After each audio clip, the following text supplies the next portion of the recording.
ഇന്നത്തെ നമ്മുടെ റെസിപ്പി മാങ്ങ കൊണ്ടുള്ള ഒരു പോളയാണ്. അതെങ്ങനെയാണ് തയ്യാറാക്കുന്നതെന്ന് നമുക്കൊന്ന് കണ്ടു നോക്കാം.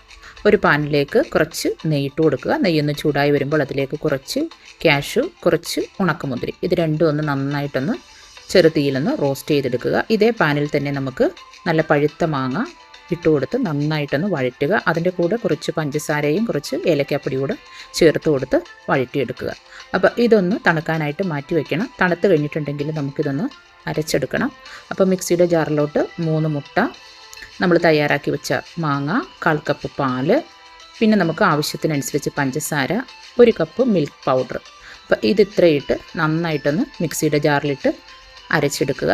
ഇനി നമുക്ക് പഴയ ഒരു പാൻ വെച്ച് കൊടുത്തതിന് ശേഷം വേറൊരു പാൻ വെച്ച് അതിലേക്ക് നെയ്യൊഴിച്ച് ഈ കൂട്ടൊഴിച്ച് കൊടുക്കുക. ഒരു 5 മിനിറ്റ് അടച്ച് വെച്ച് ചെറു തീയിലൊന്നായതിന് ശേഷം അതിൻ്റെ മുകളിലേക്ക് കാഷ്യൂ ഇട്ട് കൊടുക്കുക. വീണ്ടും ഒരു 5 മിനിറ്റ് വെച്ചാൽ നമ്മുടെ പോള തയ്യാറാണ്.